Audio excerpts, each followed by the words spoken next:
We offer to provide security if the Office of the Vice President needs it.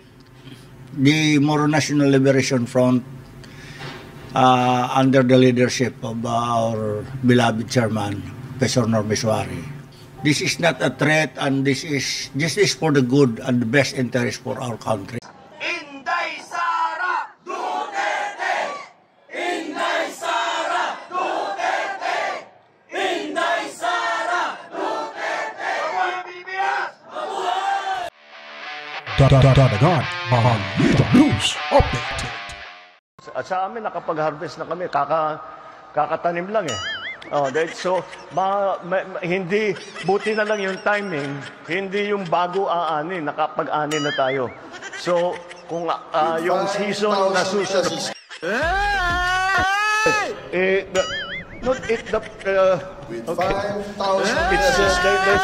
hindi.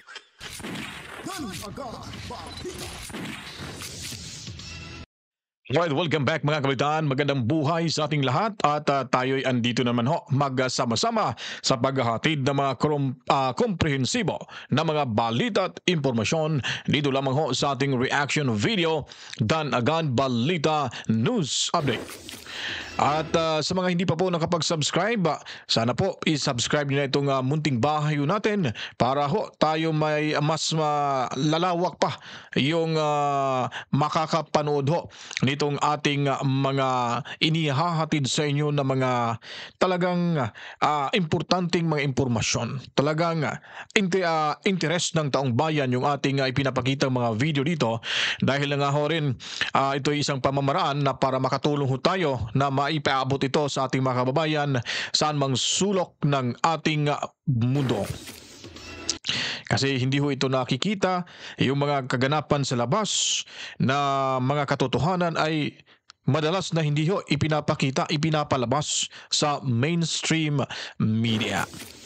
At muli, ipapakita ko na naman sa inyo itong ating mga nakuhang information dahil nga po itong balitang sa Mindanao ay talagang nagpapahayag na ho sila yung mga Moro, yung mga kapatid nating Muslim ay talagang desidido na ho na harapin kung anumang magiging posibleng mangyayari sa kanilang pagkampi sa ating pangalawang Pangulo, Sara Duterte.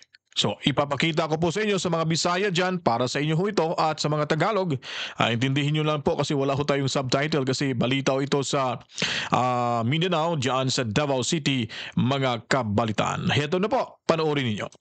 Misaan ang Moro National Liberation Front ug 11 ka tribal group sa Davao City nga muhatag og seguridad alang kang Vice President Sara Duterte. Dugang detalye sa report ni Kent Abrigana. We offer to provide security if the Office of the Vice President needs it. The Moro National Liberation Front, under the leadership of our beloved chairman, Professor Norm Biswari.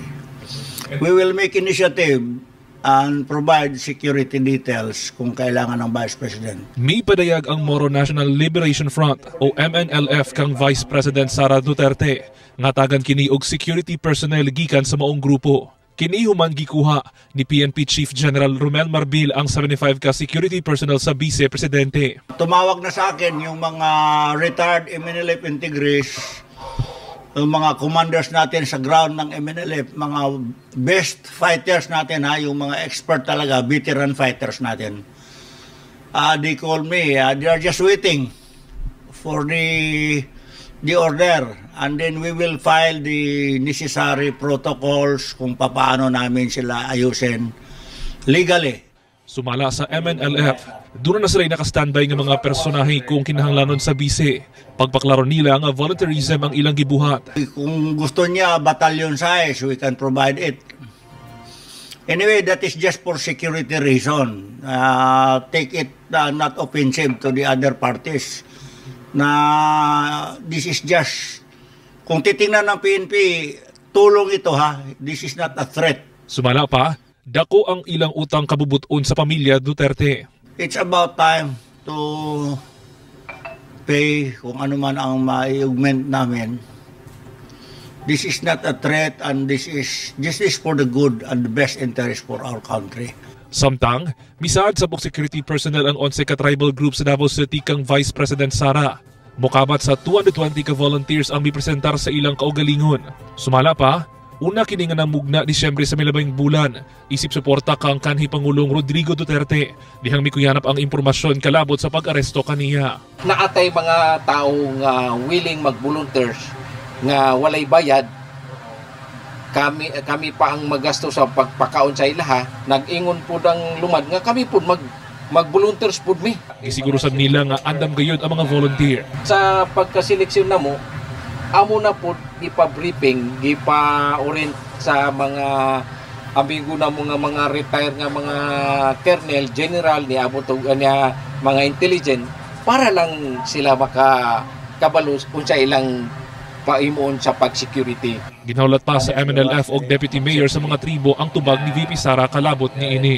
So yun po mga kabitan, no? Talagang maninindik yung balahibo mo nito kasi nga mga Moro National Liberation Front members and officials ang naisong tumugon sa pangangailangan ng ating Vice Presidente Sara Duterte dahil nga po ay binawian ito ng 75 police escort ng ating Vice Presidente at hindi na ho rin siya tatanggap sa planong pagdagdag ng 24 security officers or escorts ng PNP at ng Armed Forces of the Philippines, mga kabalitaan.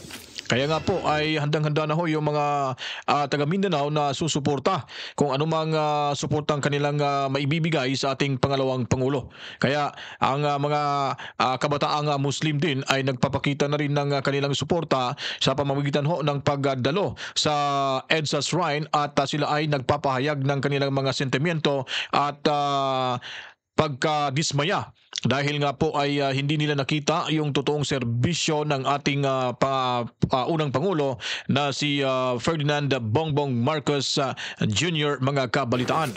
At sa susunod pang mga video ay ating ipapakita sa inyo yung mga kaganapan ho sa EDSA Shrine kung saan ho ay talagang nagkakagulo. At maya-maya ipapakita ho natin ito pagkatapos ng ating ginawang paggawa nitong reaction video. At dahil isusunod muna natin ito mga kabalitaan itong si Attorney Jimmy Bondok. Andyan ho siya sa EDSA, nagpapakita ho siya ng suporta din sa mga kababayan ho natin kung saan ay talagang magdamagan ho ang kanilang pagharap sa taong bayan dyan sa EDSA Shrine para may hatid din nila yung kanilang suporta sa ating Vice Presidente. At yung sigaw nga nila ay Marcos resign. Kaya kung anong mangyayari dito mga kabitan, kasi mabaha-baha pa itong labanan dahil kalahating termino pa lang ito, no? In 6, kasi isang termino ng president ay 6 years, equivalent to 6 years. So mga 3 years pa lang. So may posibilidad nga mapatalsik itong ating Pangulo dahil nga po mabahaba pa po yung panahon na siya ay makakaupo pa sa kanyang pwesto diyan sa Malacanang. Kaya may mga bali-balita na rin. Hindi naman to A1 information pero sabi-sabi lang at nagpapahayag din sa atin na may mga organisasyon na rin na grupo na plano mag-organisa talaga ng malakihang event dyan na magtitipon-tipon yung ating mga kababayan sa EDSA Shrine bukas makalawa, mga kabalitaan. So antabayan ho natin yan at abang-abangan ho natin. Samantala ipapakita muna natin itong ating kaibigan, Attorney Jimmy Bondok, kung saan ito ay nabahagi rin siya sa senatorial slate ng PDP laban, mga kabalitaan. So pakinggan ho natin itong si Jimmy Bondok. Wala po akong intensyon na galitin ng kahit sino, painitin. Peaceful to, peaceful na assembly, tama? Yes! Pero ako po ay nandito dahil naniniwala po ako na sobrang mali na yung ginagawa kay Inday Sara. Lahat naman kayo, alam nyo yun, nararamdaman nyo yun. Pero pumunta ako dito para awitan kayo, kaso walang mikropono. Gusto ko sanang awitin sa inyo yung bagong awitin ko para kay Inday Sara at para sa mga Duterte. Ano ba nangyari? Basta wala yung sound system. Pinatayan kami, Senator! Diba? Diba? Mahaba pa yung laban. Okay. Unang paalala po. Alam ko naman lahat tayo mapayapa dito and I think yan ay talagang katangian ng mga Duterte supporter. Alam ko. Pero hindi naman po ibig sabihin na hindi natin nilalabas yung totoo nating salubin. Yung pagtutol natin sa ginagawa nila sa Kongreso. Tama? Okay. Napakahirap po gawin ito, pero sabi nila, love your enemies. Paano natin mamahalin yung enemies? Subukan natin. Ipagdasal natin na maliwanagan yung Kongreso. Malaman nila na yung ginagawa nilang pagpapakulong, halimbawa kay Attorney Zulaika Lopez, ay hindi lang mali, kundi mali. Walang due process. Walang due process at hindi lang yun. Saan naman kayo nakakita ng wala man lang piskalya biglang pinakulong na? Napakabawal, di naman po kriminal yung tao. Pero alam nyo, hindi bali na. Total naman at least kahit paano na solusyonan na yun ni Inday Sara. Kaya tayo nag-a-assemble dito kasi may mga susunod pang hearing, may mga susunod pang resource person. Tayo ay manawagan sa mga distrito nyo, sa mga congressman nyo, diretso nyo pong itag. Sabihin nyo sa kanila, wag naman nila gawin yun sa ating mga resource persons mula sa OVP at kung saan man, DepEd o kung saan pa man. Tama po ba? Ngayon, ito ba, kaya nyo talagang magpuyatan dito? Kaya! Kaya nyong araw-arawin to? Kaya! Okay. Sa susunod, maghahanap ako ng paraan para magka-sound system naman tayo dito. Yun! Kasi alam nyo, Ma'am MJ, tsaka Agent Morales at lahat po, alam nyo lahat, ang dati ko pang lengguwahe, bago pa mag-abogado, kung ano pa man, music. Napaka-importante po ng music para ipagbuklod-buklod tayo. Kaya para sa akin po, huli ko lang mensahe, ako po ay susuporta sa inyo.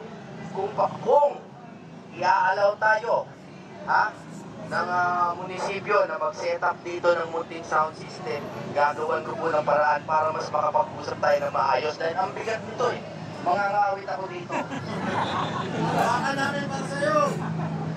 May pinakuha po akong konti, pasensya na kayo, mahirap lang ako. Alam niyo si Mocha, merong, anong tawag niya, cookie ni Mocha? Okay, meron akong pandesal ni Jimmy. Yun! Padating na po. Kala namin sa akin ni Jimmy. Baka MDRCB yan dumating. Saging ni Jimmy. Kayo po ba ay naniniwala sa sinabi ng Pangulo natin na ipatitigil niya yung impeachment? Hugas kamay yan! Hugas kamay! Drama na yan! Drama! Okay. Maniwala man tayo o hindi, kailangan po manawagan tayo na panindigan nila yung sinabi ng Pangulo. Alam ko, pero kahit na makukuha natin na salita sa kanila, na para panindigan nila, gawin po natin, bugbugin natin ang social media, hindi lang po dito. Kasi ang totoo pong laban ngayon, sa totoo lang, kalsada at social media. Correct! Kailangan panindigan nila yun. Huwag nilang babaliin yun. Yun na lang po ang huling sinulit. Kaya tayo ay nagtitimpi pa dahil kahit papano meron din silang pinapakitang pagtitimpi. Pagdasal po natin sila na sana panindigan nila na wala talagang impeachment na mangyayari. Kunin sila ni Lord, ha? Maraming salamat po. Magkita pa tayo. Hindi naman ako aalis. Sa susunod po, magdadala ako ng mas maganda-gandang mikropono para magkantahan po tayo at magdasal po tayo. Para sa akin, lahat ng rally ay prayer rally. Correct! Magdasal po natin si Inday Sara. Magdasal natin pati si BBM. Magdasal natin si Romualdez. Bakit hindi? At magdasal natin ang bayang Pilipinas. Maraming salamat po. Dahil nga po ako matagal na po susubaybay sa inyo sa mga music. Ramdam ko po maganda po ito. Senador Jimmy, baka naman. Pasakitin lang na itong tinitili doon. Gawin natin tong Ava, you're earning college credits in high school? Tuition-free college credits. And I'm saving thousands in college. tulaan muna, tulaan. Dula muna, tapos kung malay nyo, marinig natin ng paganyan. Pwede. Kawawa naman tayo. Naawa ko sa atin, Ma'am MJ. Kaya niyo pa makinig? Kaya! Okay. Kung mapapansin niyo po, yung demokrasya, sa bawat pagpalit po ng gobyerno ay nag-iiba ng mukha. Kung minsan parang natatapakan. Bagamat ang tingin nila kay Pangulo Duterte dati, parang kala mo kung sinong authoritarian o diktador, parang sa kanya yata walang tinapakan talaga. Sa totoo lang. No? Wala hong inawat magsalita, 6 years siyang binugbog. Pero hindi niya tinapakan. Bakit po? Nag-usap po kami dati ng Pangulo at sa English niya sinabi, no? Kaya umuulan na, kaya niyo ba? Sige, sabay-sabay tayo magkasakit. Ha? Wala nga na eh. Bahala ka dyan. Ulan ka lang. Ha?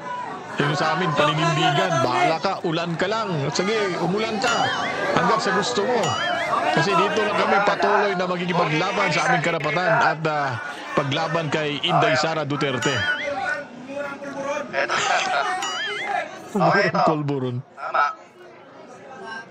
Okay. Yun pong sinasabi ni Pangulo dati sa akin. Yung democracy daw, sa English niya sinabi. Parang, sige, atras pa kayo, atras pa. Yan. Hindi, okay lang mainit, basta huwag maulanan. Okay. Ang sabi po niya, yung democracy is like a parang fragile flower, ang sabi niya. Fragile flower, para bang kumbaga bulaklak na parang sa kahit anong pagkakataon, biglang pwedeng mamatay, mabubot. Tinranslate ko lang yon. Kasi po, nung bumisita po kami kay Atty. Zulaika Lopez,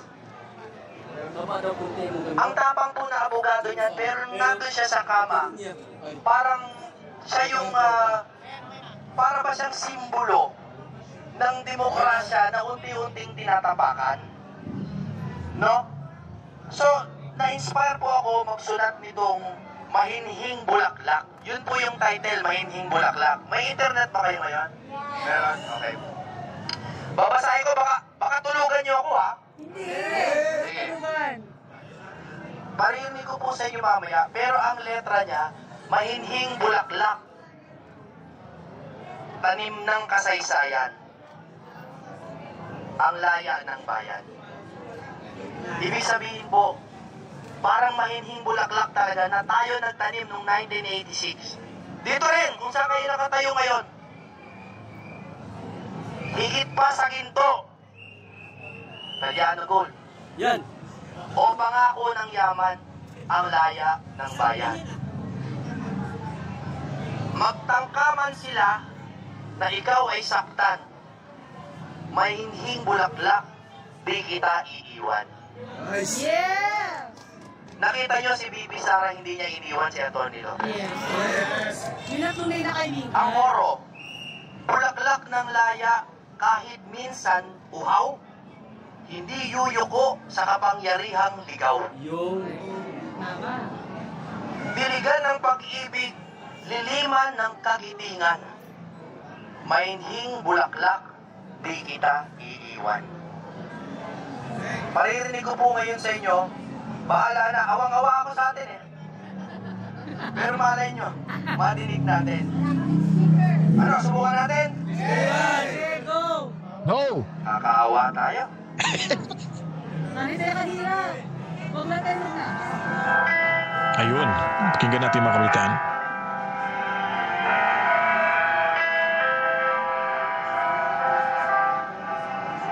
Mahinhing bulaklak, tanim ng kasaysayan.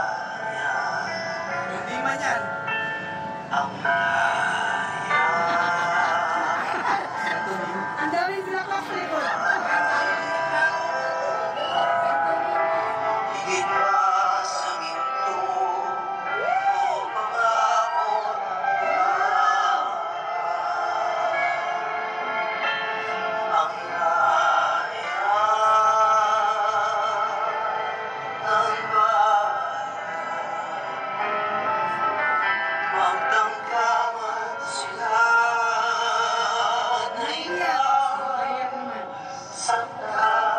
Talaga na hindi yung balahibo. Tapos hanggang dibdib puso.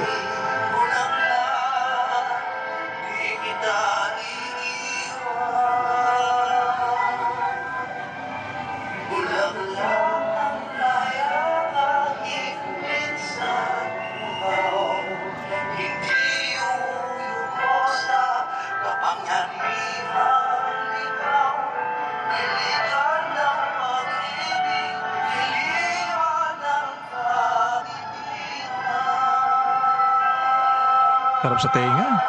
Nakaka-relax.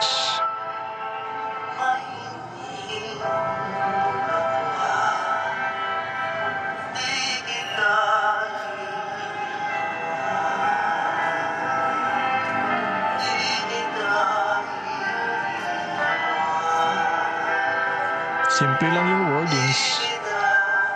At maiksi lang pero grabe, no? Tagos talaga hanggang dibdib. Ano tayo dito, makatulog kayo. Ganda.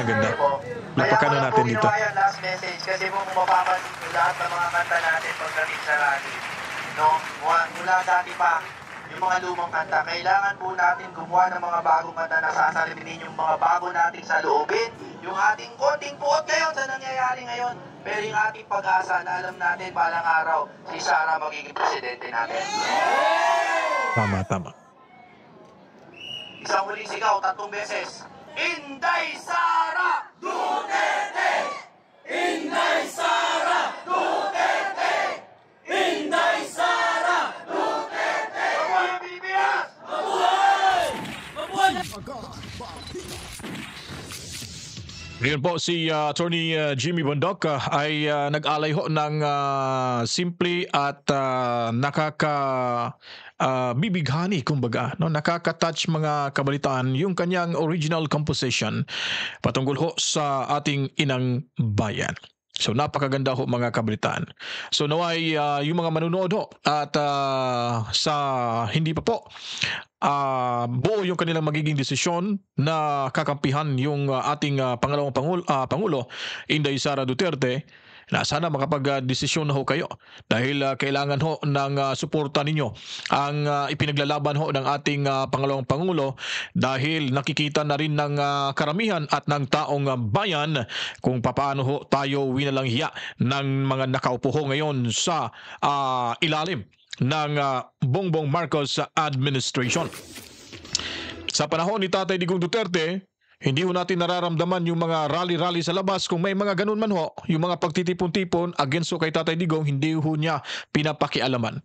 Wala hong mga gulo, wala hong mga suntukan, sapakan dahil nga po yung mga tao nung panahon na iyon ay talagang takot kay Tatay Digong.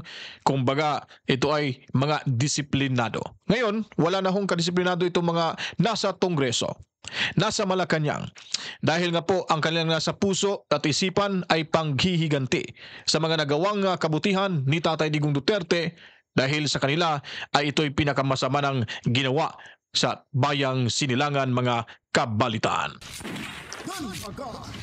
Kaya kung nagustuhan niyo po itong ating video presentation ng ngayon, maraming salamat po sa inyo. Kita-kits tayo sa susunod pang mga video i-upload na natin dito sa ating munting bahay, ang reaction video, Danagan Balita News Update. At huwag kalimutang mag-subscribe para lagi tayong updated sa mga kaganapan sa ating lipunan. Ako'y magpapaalam na. To God be the glory. Mwah mwah. Chip chip. Peace out.